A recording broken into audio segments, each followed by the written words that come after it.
Tēnā koutou katoa, ko Ingarani me Piripini te whakapaparanga mai, ko Lester me Bristol te whenua tupu, ko Tamaki Makoro te Kainga, he Industry Research Liaison o New Zealand Food Safety Science and Research Centre, ko Kyla Archer toku ingoa, tēnā koutou katoa. Welcome to the second May webinar of our Food Science Seminar Spotlight. Thanks for joining us twice this month. Firstly, I'd just like to remind everyone that registrations are now open for our annual symposium on the 1st of July in Hamilton, which will also be followed by the NZFSSRC conference on the 2nd to the 4th of July. So we hope to see you there. Today, I'm delighted to have Nikki King joining us again today. Many of you will already know Nikki as a member of our science leadership team and the leader of our emerging risk identification system, which performs horizon scanning work and identifies risks specific to our industry members. If you missed it last time, our webinar from February 2023 provides a great overview of how the system works. Last month, she was lucky enough to visit Geneva for the International Association for Food Protection European Symposium, where she presented on ERIS. And today, Nikki will be talking to us about some of the sessions which may be relevant to New Zealand and some general themes running through the conference. So thanks for taking some time out of your hectic schedule, Nikki. It seems to be an incredibly busy time for everyone at the moment. If you have any questions, please enter them through the Q&A function at the end, and I will we'll have some time to answer these. So, Nikki, I'll hand over to you. Thanks, Kyla, and good afternoon, everyone. So I have been tasked today to give you an overview of what I saw and learnt through the IAFP European Symposium. As you can appreciate, it was 2.5 days of concurrent sessions. So all I can show you today is the sessions that I chose to attend, and I hope that some of the topics will be of interest to you. Just a bit of warning that the slides do contain a lot more text than I would usually prefer to see on slides, but I did that deliberately because we're about to dive across quite a number of different topic areas, and I thought it would create a useful resource if there's a particular topic you're interested in. I've tried to provide some links and further information so you can go back and look for some more information. And I guess the other word of warning is that, of course, what I'm presenting is my interpretation of what the speakers said and showed. So I have acknowledged all the speakers on the slides, but if there's any mistakes in my interpretation, then that's full responsibility on my shoulders. So if you go to the next slide, please, Kyla. So before I start, my travel was not made possible without those listed here. So I was able to receive some support through IAFP and also through Travel Fund through the Emerging Risk System. So my thanks to IAFP and also the funders of ERIS for providing that money. ESR, of course, supported me through the journey, and all of this wouldn't be possible without the Food Safety Centre. And finally, Dr. Leon Goris, who is chair of our International Science Advisory Panel, it was him who started the journey. He contacted me and said, shall we organise a session on emerging risk systems at IAFP? And our abstract was accepted. We managed to secure some really great speakers for the session.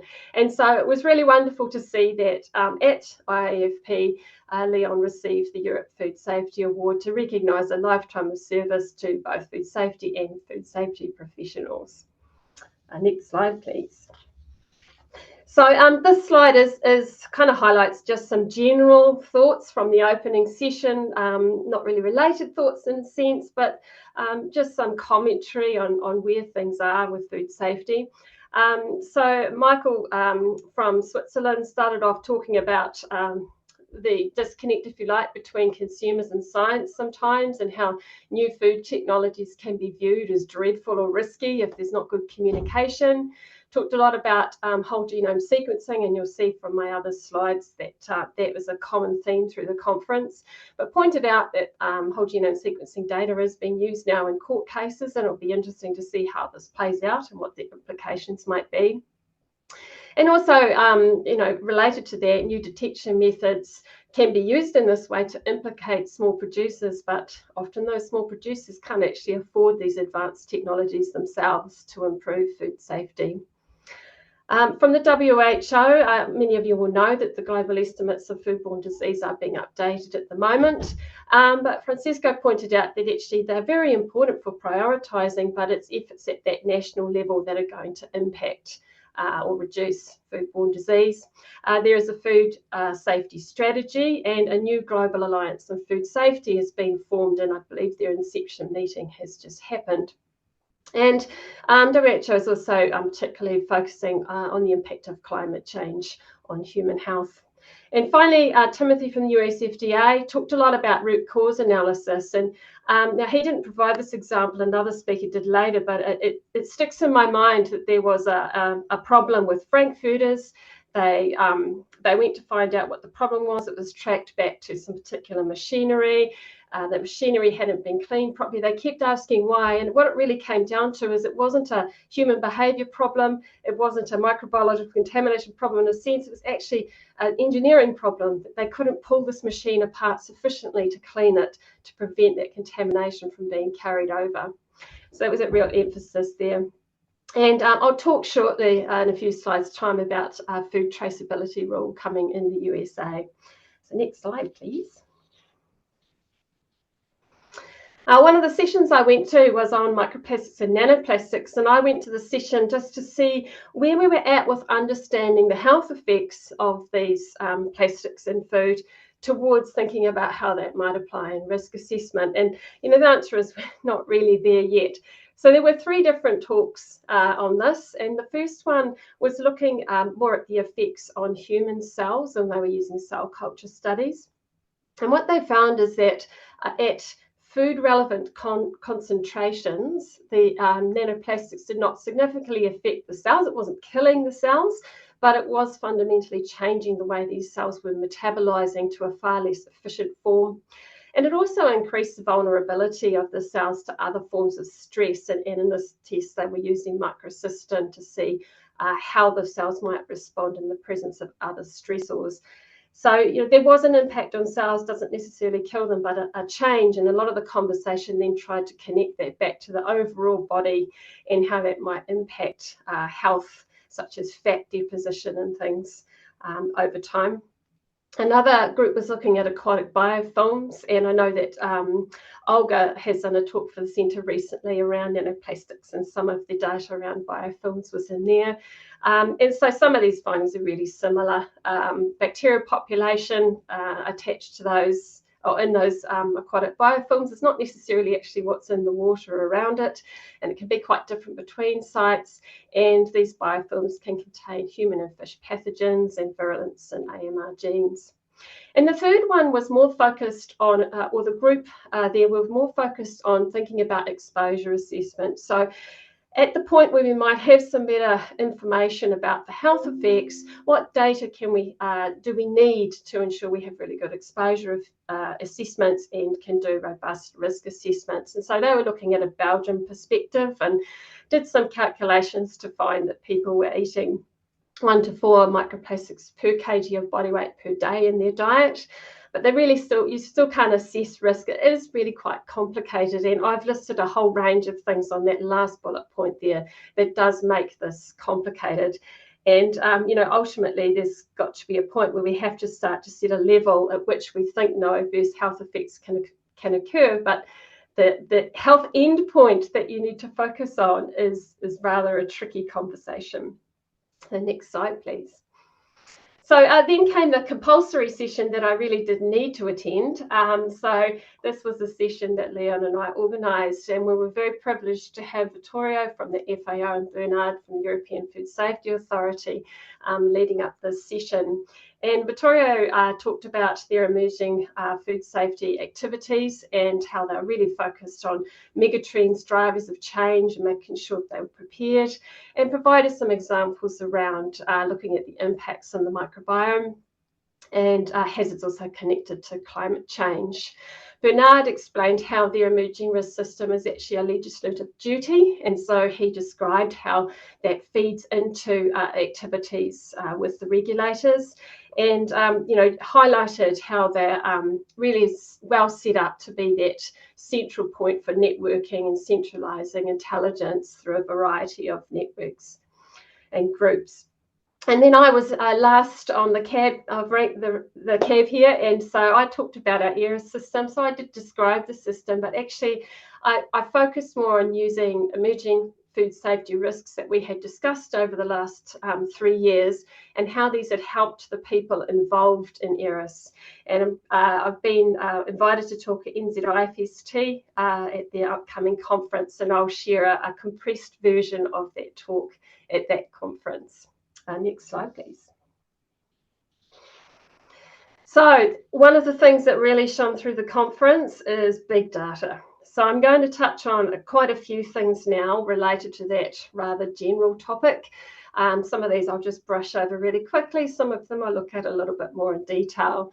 So the first up the top there was a speaker that just highlighted some metagenomic tools that were available. And so I've provided some links there for those of you who might be interested in finding out more about those tools. Unfortunately, I couldn't find anything for this No Way Out tool. So if you wish me to, I can contact Pimini and I can get that information for you. The next one is around traceability. So the speaker, Marion, she highlighted that with more whole genome sequencing data available and with increased sharing of that data, more outbreaks are being identified, but as a consequence, more food chain tracing is needed. And she pointed out that the US FDA have been the first regulator to take a lead in making sure that traceability becomes obligatory. And there is a food traceability rule that has now come out for higher risk foods, and provided a couple of links there just in case you want to find out a bit more about that. But she went on and talked about the tools that they also need to develop and have in place to make this food traceability rule actually work. So there's software that's been developed by Food Chain Lab, and also some additional software that they've got on the side there that helps people extract and visualize data from the Rapid Alert system for food and feed. And the final point that I thought was quite important was that across the EU, they are moving towards universal traceability data exchange format. So they're recognising that people have their records in all sorts of different ways. Some of it's paper-based, electronic, but all different ways. So they're trying to create this platform where there will be certain things that everybody needs to have, and then space for all those optional things that people like to have in their own systems. And this is all part of making traceability easier and more streamlined for everybody. Next slide, please. Thank you. So then we got into some rather interesting stuff around dose response modelling. So Laurent, he talked about how models often are not based on strain-specific differences, and that we might expect different strains to have different dose response probabilities, or more plain English, some strains are more likely to make people sick than others, or some strains are more likely to cause severe health effects than others. And so how might we improve dose response models to account for this? So he talked briefly about STEC and Salmonella models, and essentially that the models don't consider these strain-specific differences for different reasons. It might be that there's just not a great connection between the characteristics of the bacteria and health outcomes, or other reasons. So what he focused his talk on was Listeria, and they've done quite a bit of work in this area where they've separated out Listeria into their clonal complexes and looked at dose response modelling. So they were actually able to find differences related to clonal complex in terms of people becoming ill, noting that they only based it on age and gender. But realistically, when they looked at the effects of, say, people being pregnant or having cancer or diabetes or other conditions, that was probably more important to people becoming ill or not than virulence was. But it's still a really interesting piece of work, and I've provided some links there if you wish to know a bit more. Next slide, please.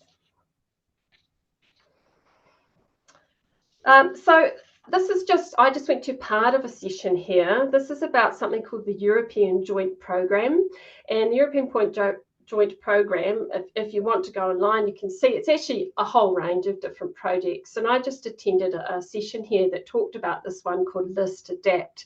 And I've included this because I think it's quite interesting. This group, they recognised that a lot of the Listeria strains that people had were from clinical cases, and it's very difficult to figure out what might make someone sick or not if you don't have a good set of Listeria isolates from the environment and food and animals.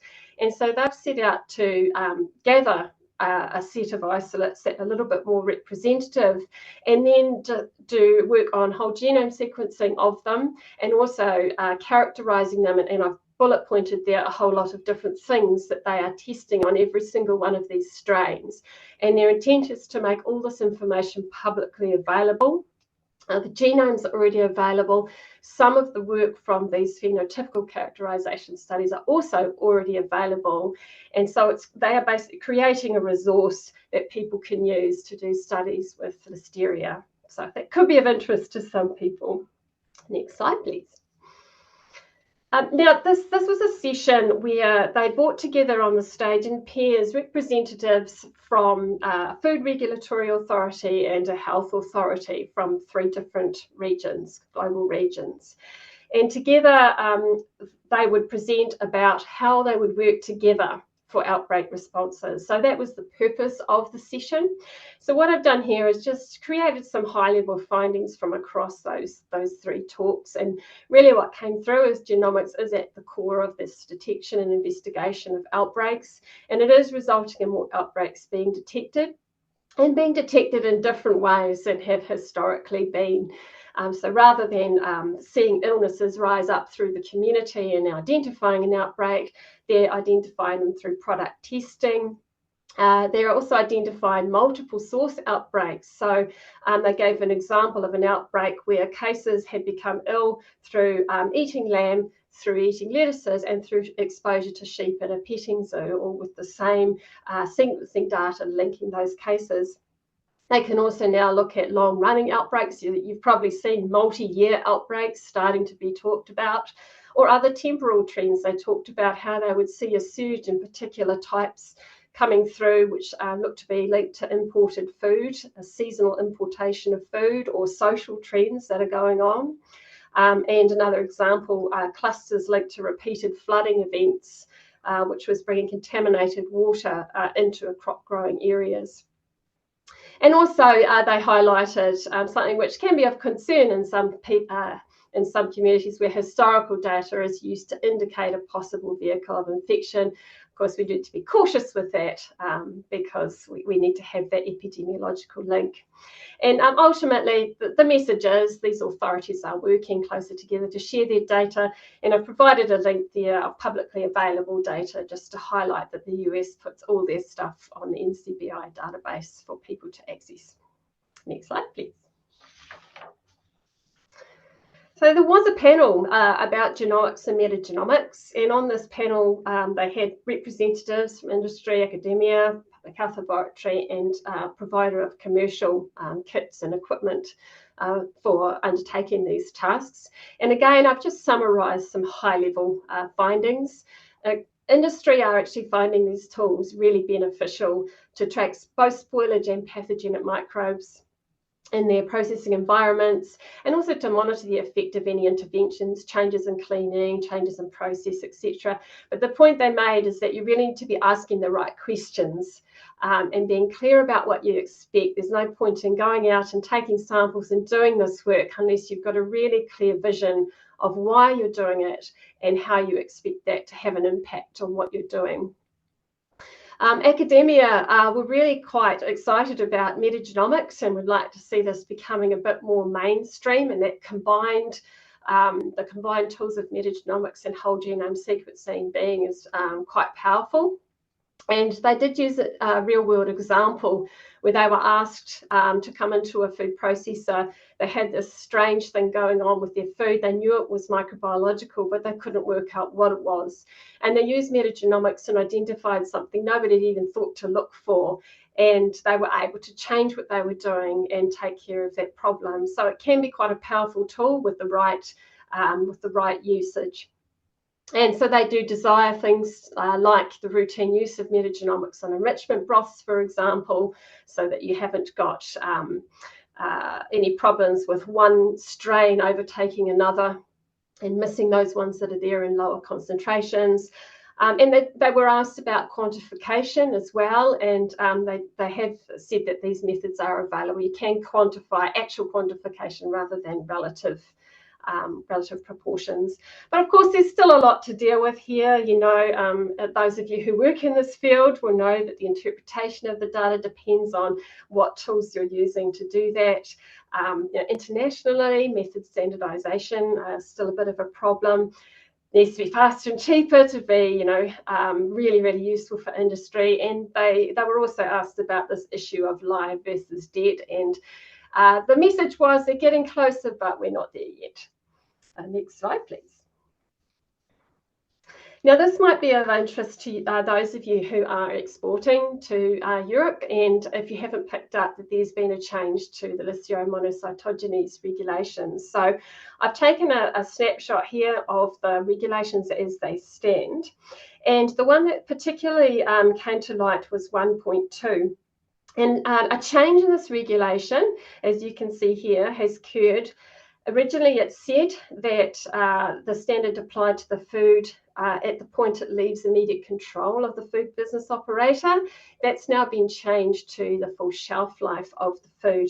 And that came about because there was a court case where an Estonian company challenged a recall of their fish products due to contamination of Listeria, because they were able to show that they met the requirement, that when it left their control, it was actually meeting the requirements.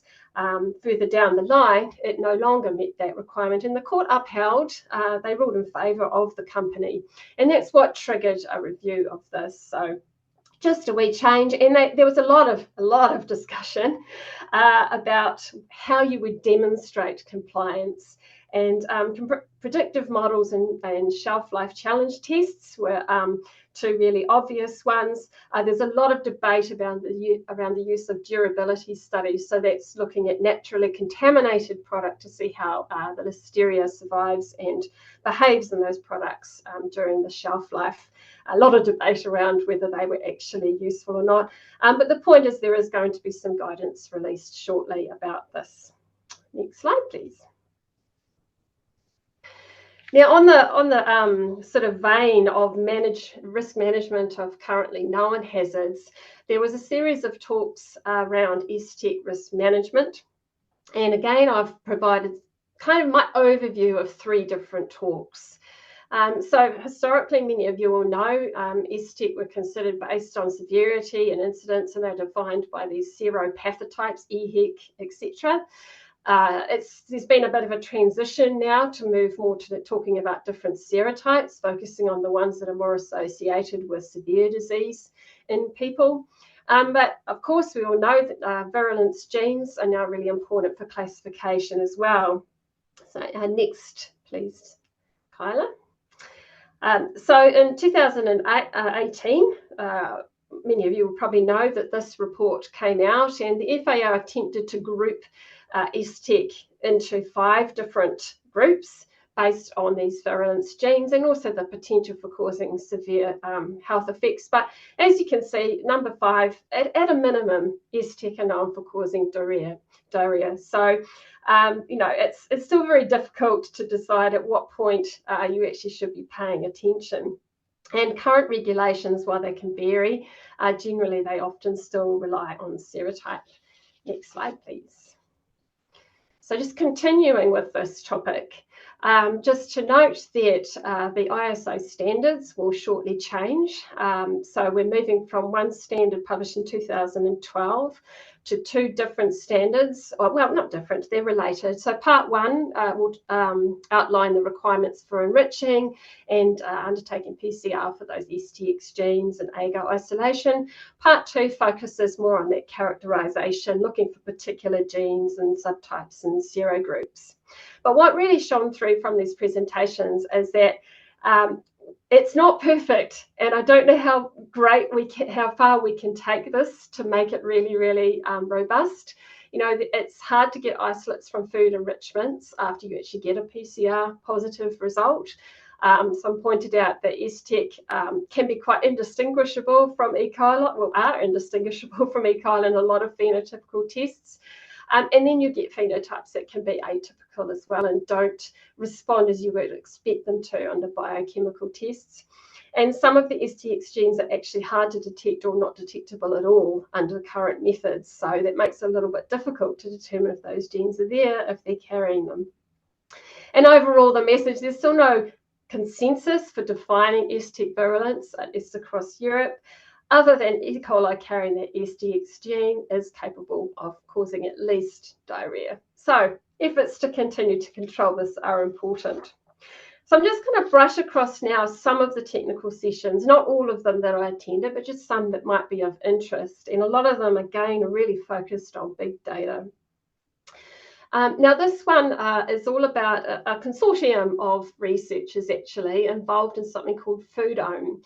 And what they have done is use an AI as their tool to connect food to disease outcomes in quite a descriptive and deep way.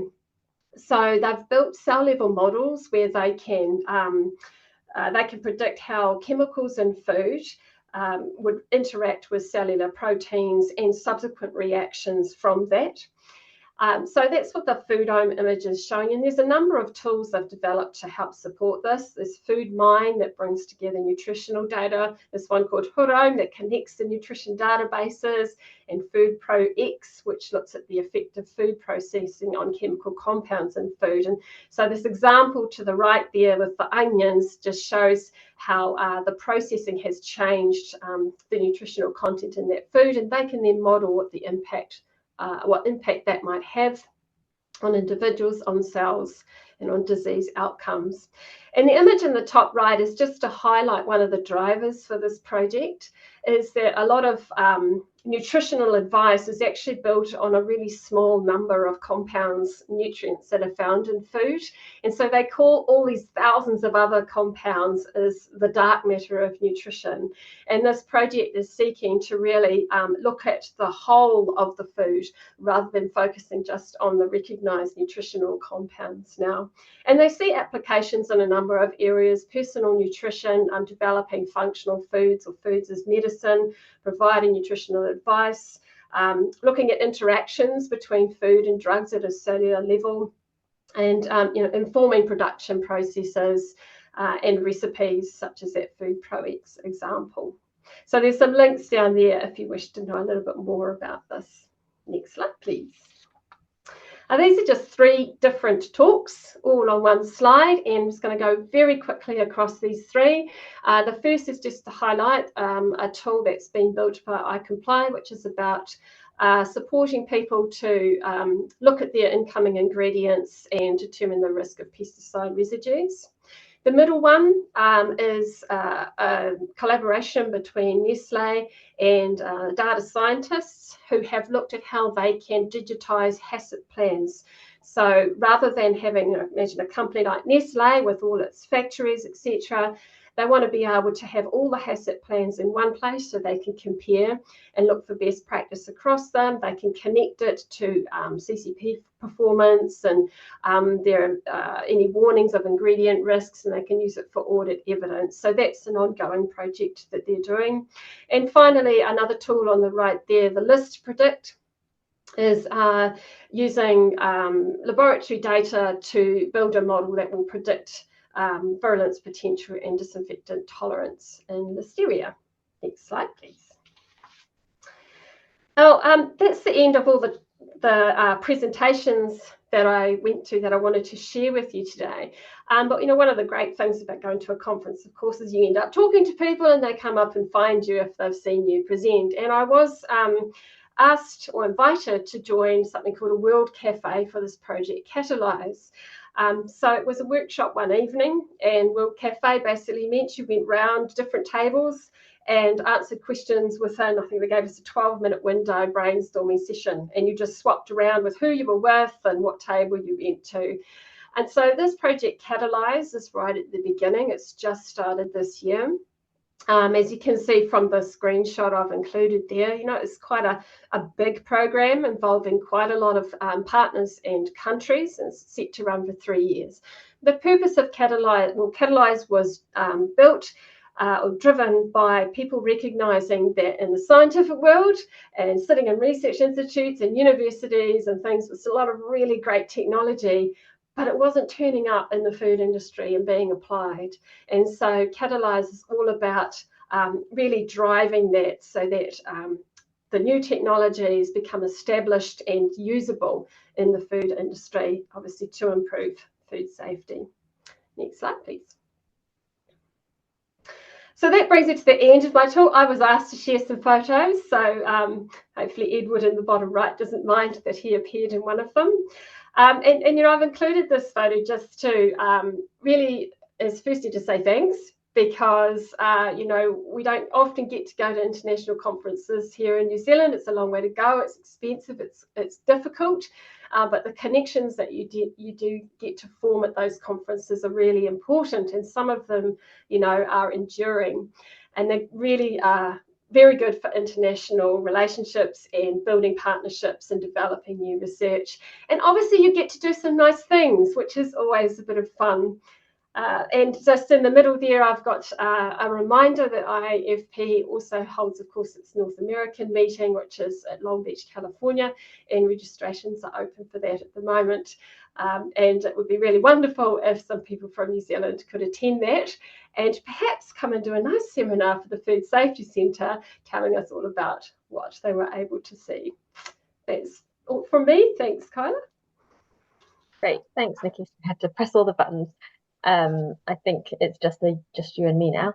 I wasn't going to mention the cheese, but you put a picture up of it there. So yeah, it looks like you had a really lovely time.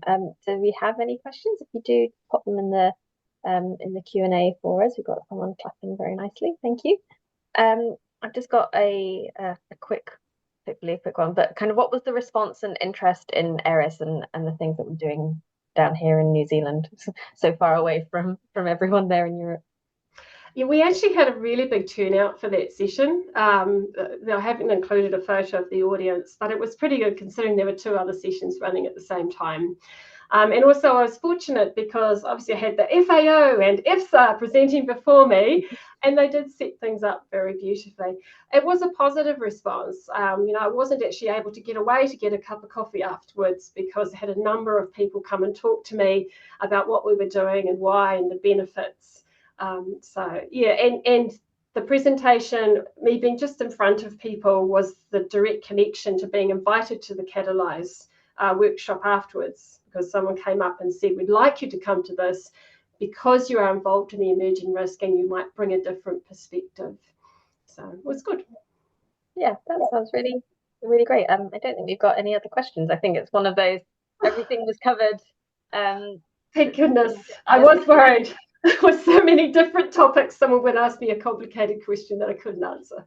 Yeah, no, it sounds like it was really great and incredibly varied. So yeah, thanks for especially some of those really technical ones, which may not necessarily be in your area of expertise. I think you're always very good at explaining things for the layperson or for the informed non-expert. So thank you again for that. So thanks, Nikki, for your time today. Yeah, it sounds great, and thanks for sharing your thoughts and insights. And it's really great to have the work that you've been doing in New Zealand presented on a global stage. So it's great to hear that everybody responded really positively to it.